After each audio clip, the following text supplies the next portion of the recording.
Hello friends, केनेको आछे आपनालोके आशा करूँ आपनालोके सकलोए भाले आछे आरु मैं आज आपनालोकर ओचरत লৈ আহিছো नतुन एटा भिडिओ आरु ए भिडिओ जिखिनि प्रश्नर उत्तर आछे गुटेइखिनि अखम पुलिसर सो आगत হৈ যোৱা प्रश्नসমূह एकगोट কৰি মই आपनालोকৰ লগত शेयर কৰি আছো।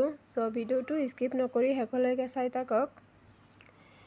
1 নম্বৰৰ প্ৰশ্ন 90% গড় কোনখন ৰাষ্ট্ৰীয় উদ্যানত পোৱা যায়? ইয়াৰ এনসাৰটো হ'ব কাজিৰঙা। কাজিৰঙা ৰাষ্ট্ৰীয় উদ্যানত 90% গড় পোৱা যায়। 2 নম্বৰৰ প্ৰশ্ন মুছলিম লীগ কেতিয়া প্ৰতিষ্ঠা হৈছিল? ইয়াৰ এনসাৰটো হ'ব 1906 চনত। 1906 চনত মুছলিম লীগ প্ৰতিষ্ঠা হৈছিল। 3 নম্বৰৰ প্ৰশ্ন মালদ্বীপৰ ৰাজধানীৰ নাম কি? ইয়াৰ এনসাৰটো হ'ব মালদ্বীপৰ ৰাজধানীৰ নাম হৈছে মালে। 4 নম্বৰৰ প্ৰশ্ন হিষ্টৰী অফ আছাম কোনে লিখিছিল? ইয়াৰ এনসাৰটো হ'ব এডৱাৰ্ড গেইট। এডৱাৰ্ড গেইটে হিষ্টৰী অফ আছাম লিখিছিল। 5 নম্বৰৰ প্ৰশ্ন থমাছ কাপ কাৰ সৈতে সম্পৰ্কিত? ইয়াৰ এনসাৰটো হ'ব বেডমিণ্টন। 6 নম্বৰৰ প্ৰশ্ন আলি আই লিগাং উৎসৱ কাৰ দ্বাৰা উদযাপন কৰা হয়? ইয়াৰ এনসাৰটো হ'ব মিচিং। মিচিংসকলে আলি আই লিগাং উৎসৱটো পালন কৰে। 7 নম্বৰৰ প্ৰশ্ন ভাৰতীয় সংবিধানৰ প্ৰিয়াম্বুল কোনটো অধিনিয়মৰ অন্তৰ্গত সংশোধন কৰা হৈছে? ইয়াৰ এনসাৰটো হ'ব 42 নং সংশোধন অধিনিয়ম। 8 নম্বৰৰ প্ৰশ্ন অসমৰ পশ্চিম সীমান্তত অৱস্থিত বিদেশী ৰাষ্ট্ৰখনৰ নাম কি? ইয়াৰ এনসাৰটো হ'ব বাংলাদেশ। অসমৰ পশ্চিম সীমাত অৱস্থিত বিদেশী ৰাষ্ট্ৰখনৰ নাম হৈছে বাংলাদেশ।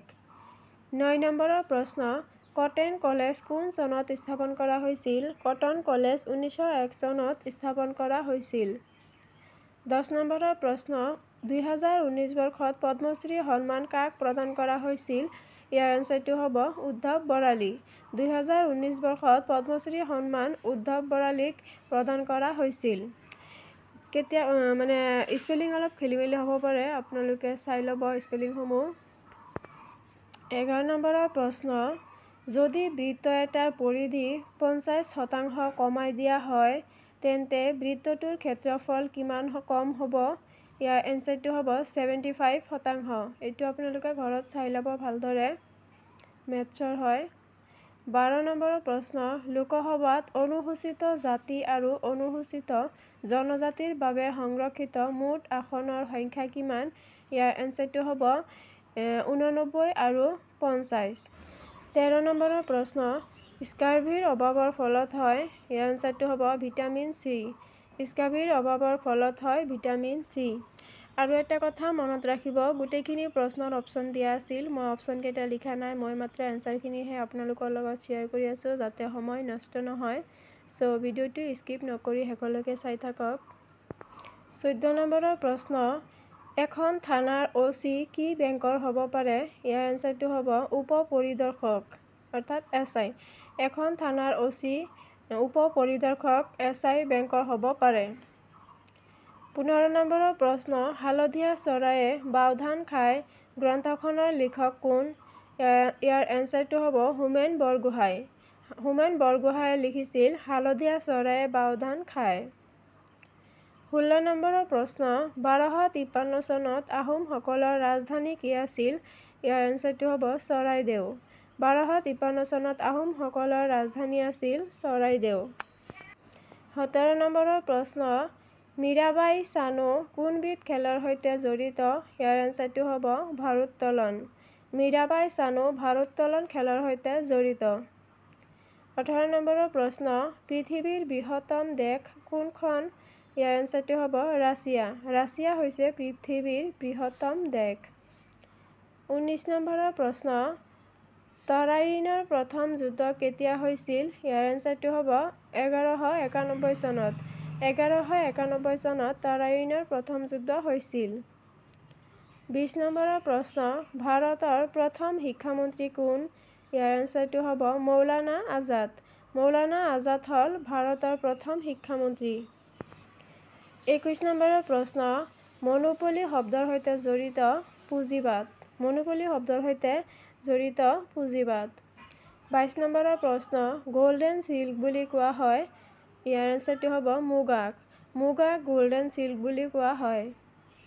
23 নম্বৰৰ প্ৰশ্ন অসম কেশৰী বুলি কোনজন কবিক কোৱা হয় ইয়াৰ এনচাৰটো হ'ব অম্বিকাগিৰি ৰায়চৌধুৰী অম্বিকাগিৰি ৰায়চৌধুৰীক অসম কেশৰী বুলিও কোৱা হয় 24 নম্বৰৰ প্ৰশ্ন ভাৰত ত্যাগ আন্দোলন কেতিয়া আৰম্ভ হৈছিল ইয়াৰ এনচাৰটো হ'ব 1942 চনত 1942 চনত ভাৰত ত্যাগ আন্দোলন আৰম্ভ হৈছিল 25 নম্বৰৰ প্ৰশ্ন বন্দে মাতৰম গীতটো কোনে ৰচনা কৰিছিল ইয়াৰ এনচাৰটো হ'ব বংকিম চন্দ্ৰ চট্টোপাধ্যায় 26 নম্বৰৰ প্ৰশ্ন অসমৰ মুঠ মাটিকালি কিমান ইয়াৰ এনচাৰটো হ'ব ৭৮,৪৩৮ স্কোৱাৰ কিলোমিটাৰ 27 নম্বৰৰ প্ৰশ্ন সাহাৰা মৰুভূমি কোনখন মহাদেশত অৱস্থিত ইয়াৰ এনচাৰটো হ'ব আফ্ৰিকা সাহাৰা মৰুভূমি আফ্ৰিকা মহাদেশত অৱস্থিত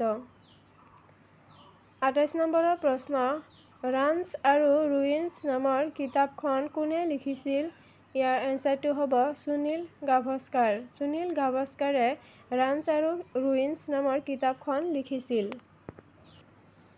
29 নম্বৰৰ প্ৰশ্ন সুৱেজ খাল কোন দুটা প্ৰধান জলভাগৰ মাজত অৱস্থান কৰে ইয়াৰ এনচাৰটো হ'ব ভূমধ্য সাগৰ আৰু লোহিত সাগৰ 30 নম্বৰৰ প্ৰশ্ন ৰিং শব্দটো কোনবিধ খেলৰ সৈতে জড়িত ইয়াৰ এনচাৰটো হ'ব মুষ্টিযুদ্ধ অৰ্থাৎ বক্সিং ৰিং শব্দটো মুষ্টিযুদ্ধ বা বক্সিং খেলৰ সৈতে জড়িত 31 নম্বৰৰ প্ৰশ্ন অসমৰ পৰা লক্ষ্য কৰিলে নতুন দিল্লী কোন দিশত অৱস্থিত ইয়াৰ এনচাৰটো হ'ব পশ্চিম দিশত অসমৰ পৰা লক্ষ্য কৰিলে নতুন দিল্লী পশ্চিম দিশত অৱস্থিত 32 নম্বৰৰ প্ৰশ্ন কোনটো বিমান সংস্থাৰ অস্তিত্ব বৰ্তমান সময়ত নাই ইয়াৰ এনচাৰটো হ'ব ইষ্ট ৱেষ্ট 33 নম্বৰৰ প্ৰশ্ন গাখীৰক দৈলৈ ৰূপান্তৰিত কৰাৰ ক্ষেত্ৰত কোনবিধে ভূমিকা গ্ৰহণ কৰে ইয়াৰ এনচাৰটো হ'ব লেক্ট'বেচিলাছ 34 নম্বৰৰ প্ৰশ্ন কোনগৰাকী শাসকে দিল্লীৰ সিংহাসনত আৰোহণ কৰিছিল ইয়াৰ এনচাৰটো হ'ব ৰেজিয়া চুলতানাই দিল্লীৰ সিংহাসনত আৰোহণ কৰিছিল 35 নম্বৰৰ প্ৰশ্ন প্ৰাচীন কামৰূপ ৰাজ্যৰ ৰাজধানীৰ নাম কি আছিল ইয়াৰ এনচাৰটো হ'ব প্ৰাগজ্যোতিষপুৰ প্ৰাচীন কামৰূপ ৰাজ্যৰ ৰাজধানীৰ নাম আছিল প্ৰাগজ্যোতিষপুৰ 36 নম্বৰৰ প্ৰশ্ন লোহৰী আৰু বৈশাখী মূলতঃ কোনখন ৰাজ্যত পালন কৰা হয় ইয়াৰ এনচাৰটো হ'ব পাঞ্জাৱত লোহৰী আৰু বৈশাখী পালন কৰা হয় 37 নম্বৰৰ প্ৰশ্ন অসমত অভিৰুচি ক্ৰীড়া দিৱস কাৰ জন্মদিনত পালন কৰা হয় ইয়াৰ এনচাৰটো হ'ব ভোগেশ্বৰ বৰুৱা অসমত ভোগেশ্বৰ বৰুৱাৰ জন্মদিনত অভিৰুচি ক্ৰীড়া দিৱস পালন কৰা হয় 38 নম্বৰৰ প্ৰশ্ন গোবি মৰুভূমি কোন মহাদেশত অৱস্থিত ইয়াৰ এনচাৰটো হ'ব এছিয়া মহাদেশত গোবি মৰুভূমি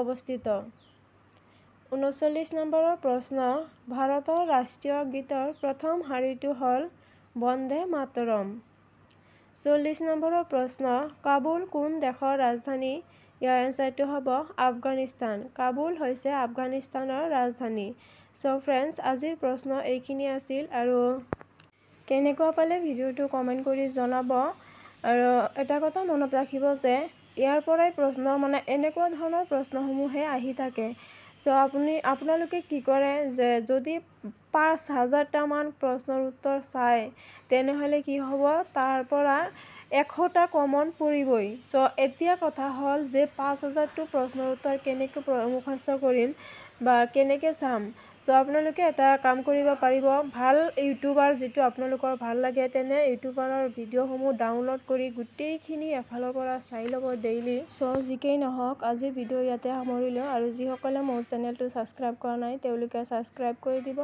আৰু লগতে লাইক কমেণ্ট শ্বেয়াৰ এটা কৰিব